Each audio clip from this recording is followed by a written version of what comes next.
Os cuento que yo os voy a seguir hablando del Valle del Jerte y os voy a seguir hablando de producción de cereza. Pero en este caso vamos a poner como la atención en el tema de la huella de carbono de la producción de cereza, que como sabéis la huella de carbono es una de las herramientas que se han desarrollado para ver cuál es la responsabilidad climática o el impacto en términos de cambio climático que tienen diferentes productos y distintas producciones. Esta va a ser la primera parte muy breve de la charla y la segunda parte tiene que ver con secuestro de carbono, que también ahora os lo explicaré más en concreto, pero que tiene que ver con la compensación de la huella de carbono. Bueno, eso, la huella de carbono es la manera en la que traducimos el impacto de un producto en términos climáticos y es algo que se expresa en equivalentes de CO2, en kilos de CO2 equivalente, ¿no? Es como la unidad común que encontramos para expresar cuánta responsabilidad climática tiene un proceso productivo. Esto es huella de carbono. Y análisis de ciclo de vida, lo que quiere decir es que en qué contexto hacemos ese cálculo de huella de carbono. ¿Qué quiero decir en qué contexto? Mirad, la unidad funcional que hemos elegido aquí para hacer el cálculo de huella de carbono es la caja de kilo de cereza puesta en la puerta de la cooperativa. Es decir, hemos cogido los inputs en finca, cómo se maneja la cereza en finca. Bueno, los inputs quiere decir lo que traemos a la finca, por ejemplo, todos los fertilizantes, abonos, maquinaria agrícola, el combustible de la maquinaria agrícola, etcétera. Cómo manejamos en la finca. ¿Qué pasa luego en la cooperativa? ¿Cómo se maneja luego la cereza en la cooperativa? Y eso, cómo sale de ella. Entonces, lo que hemos hecho es traducir todo eso en ver qué gases de efecto invernadero se producen en cada uno de esos procesos y traducirlo, como os decía antes, en kilos de CO2 equivalente. El resultado, como veis ahí este numerito, ha sido 1,284 kilos de CO2 equivalente por caja de kilo de cereza en la puerta de la cooperativa. Y me diréis que me decía Elisa de Soprodebaje, que esto me he saltado la introducción por el tema de la presentación. Este trabajo lo ha promovido Soprodebaje en cooperación con la agrupación, que han colaborado aportando un montón de la información que hemos usado aquí, y Cicitex. Pues Elisa de Soprodebaje me preguntaba, bueno, pero eso es mucho o poco, ¿no? Porque es solo una unidad, 1,28 está bien, está en el promedio de una producción de fruta no demasiado intensificada. Este es como en principio la conclusión que podemos hacer del estudio de huella de carbono.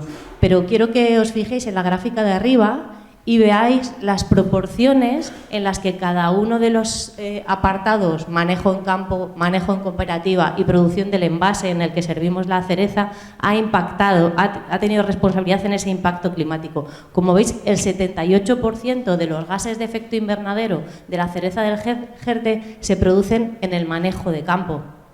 Y no, porque muchas veces intentamos poner el foco de cómo reducir nuestro impacto climático en los procesos más industriales, como puede ser el manejo en la cooperativa, pero en este caso, como en la mayor parte de las producciones agrícolas, el impacto importante lo tenemos que ver en el campo. No sé si veis esa tablita bien, porque sale un poco pequeña, pero ahí lo que cuento, lo que he querido contar es, vale, se produce en campo, pero ¿qué hacemos en el campo que tiene tanto impacto climático? Pues están ordenadas las labores que hacemos en el campo de mayor a menor porcentaje de responsabilidad en esa huella de carbono en la fase agraria, ¿vale? Y si veis las primeras 3 labores de campo, prácticamente son el 70% del impacto medioambiental en campo y son la producción y el transporte de fertilizantes minerales. Fijaros que en Europa no se producen fertilizantes minerales, vienen siempre de lugares lejanos. Si tenemos en cuenta el impacto de producirlos y de traerlos hasta aquí, esto tiene un fuerte impacto climático. La segundo grupo de labor en responsabilidad climática son los pases de maquinaria para laboreos, desbroces y aplicación de fertilizantes, fitosanitarios, etcétera. Y el tercer bloque en responsabilidad es la producción y el transporte de herbicidas y fitosanitarios, que también muchas veces se producen lejos y bueno, y hay que traerlos hasta aquí, ¿no? Con un impacto importante.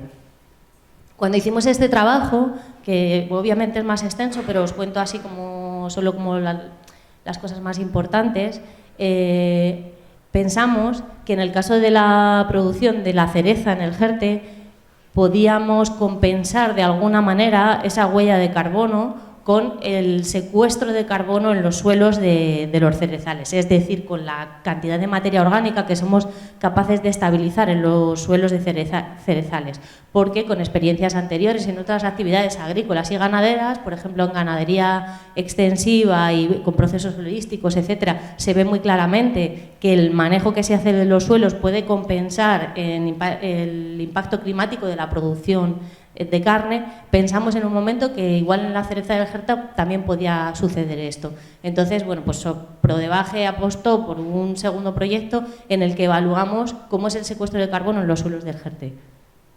Os cuento así como a modo de introducción primero porque es esencial mantener la calidad y la cantidad de materia orgánica en los suelos, y es porque la materia orgánica de los suelos está directamente relacionada con nuestra capacidad productiva, con la fertilidad de los suelos y la capacidad que tienen para producir, pero no solo con la producción, sino, bueno, a lo largo de toda la mañana hemos hablado de retención de agua, se ha hablado de lluvias y se ha hablado de transpiración, pero también hay que poner el foco de atención en la capacidad que tienen nuestros suelos para retener ese agua. Y esa capacidad de retención de agua, sobre todo en suelos como los del Jerte, que son muy, muy arenosos y que, por tanto, tienden a soltar todo lo que cogen, la cantidad de materia orgánica va a ser fundamental para que las pérdidas hídricas del suelo no sean tan aceleradas. Mejoran la estructura, por tanto mejoran la estabilidad del sistema radicular, disminuyen la erosión, aumentan la actividad, la materia orgánica está relacionada con la actividad microbiana, que sabéis que está relacionada con la sanidad de nuestros cultivos, etc.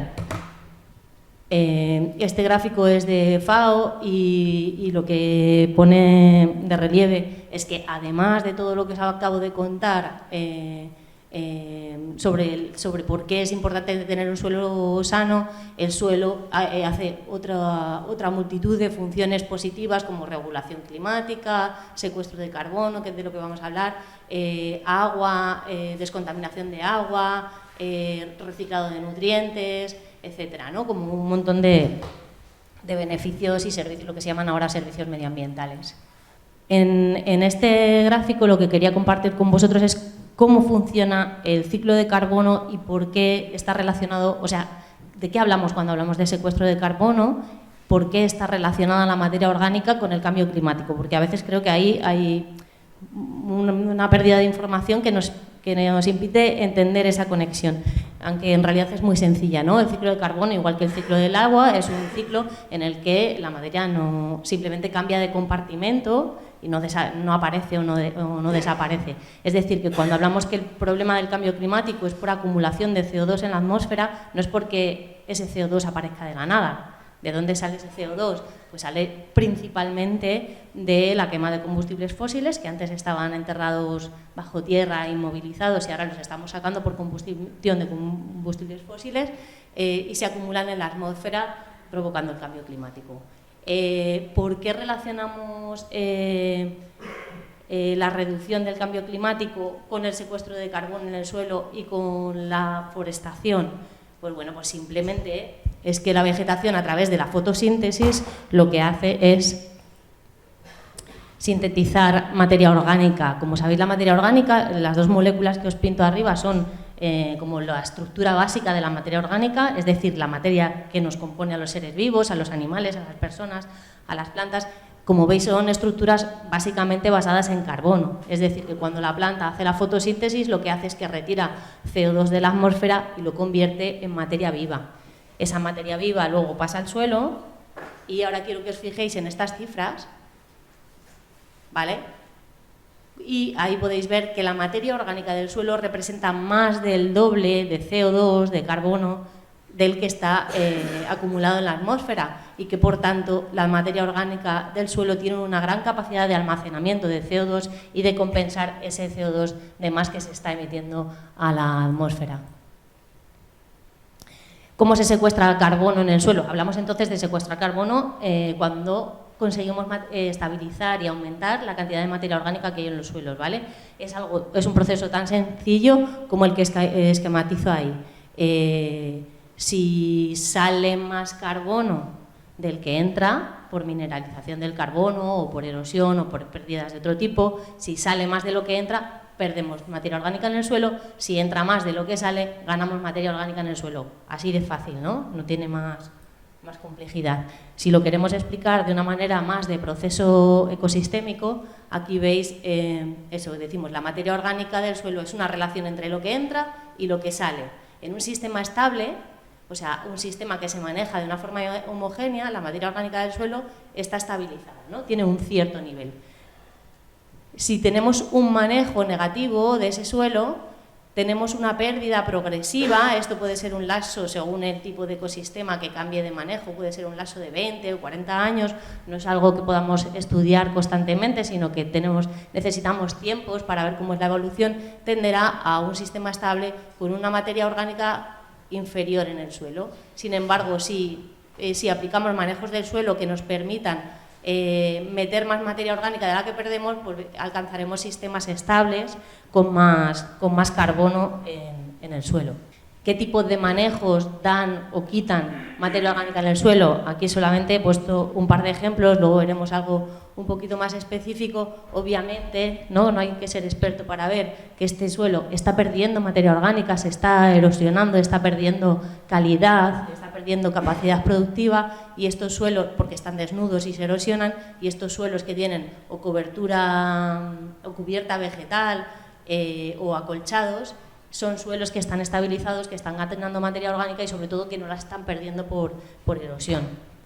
Y ahora ya, todo esto hará una introducción, ahora ya concretando en qué hemos hecho en el Valle del Jerte. En el Valle del Jerte, como decía, gracias a la cooperación de la agrupación, que nos han facilitado un montón de información histórica sobre contenido de materia orgánica en los suelos de muy diversas fincas de los productores de la agrupación, nos ha permitido coger esta información de materia orgánica en el pasado en las fincas y volver a las mismas fincas a remuestrearlas para ver qué ha pasado con los suelos. ¿Estamos ganando materia orgánica en los suelos del Jerte o estamos perdiéndola?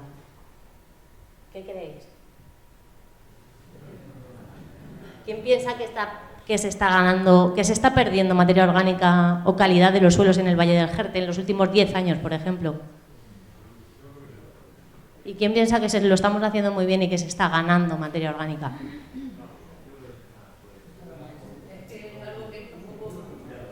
Vamos a verlo, porque es una buena pregunta, ¿verdad? Pues mirad, perdonad por haber puesto tantos datitos, porque sé que en este contexto igual no se ven bien.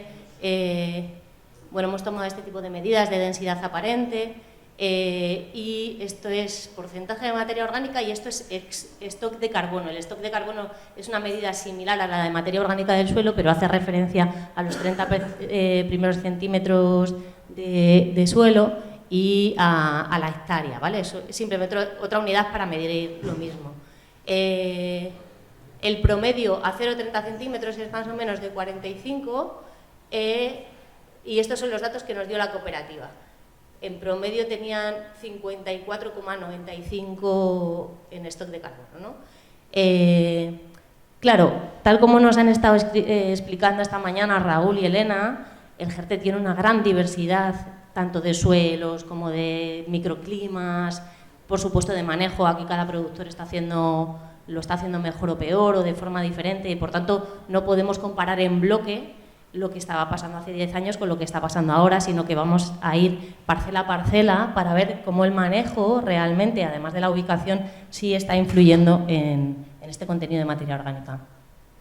Entonces, veis aquí, estas son las parcelas que remuestreamos. Como veis, en tiempo cero me refiero al tiempo en el que hemos cogido un dato de la cooperativa, ¿vale? El promedio de antigüedad de la información era de 10 años, es decir, hemos muestreado en 2024 en comparación aproximadamente con 2014, finca a finca, stock a stock, y mirad lo que ha pasado. Ahora os voy a enseñar una gráfica que igual se verá mejor.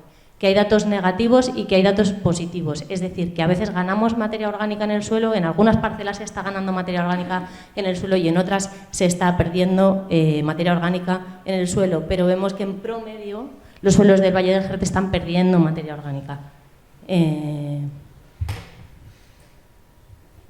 Sin embargo, en este gráfico os muestro una a una las 15 parcelas que hemos muestreado, qué ha pasado con la materia orgánica. Entonces vemos que efectivamente en la mayor parte de las parcelas que hemos muestreado se ha perdido materia orgánica, se están degradando los suelos, pero que afortunadamente, bueno, que hay algunas que ni ganan ni pierden, que están teniendo un manejo que les permite tener una fertilidad estable y que afortunadamente sí tenemos algunas referencias donde vemos que el manejo de la finca sí que está consiguiendo secuestrar carbono, estabilizar materia orgánica, incluso en cantidades muy significativas. De aquí podemos concluir que el manejo del suelo es fundamental para que los cerezales del Jerte se puedan considerar fuente o sumidero de carbono orgánico, es decir, compensamos huella de carbono según cómo hagamos el manejo, no por ser cerezal, no por ser del Jerte, sino según el manejo que estemos haciendo.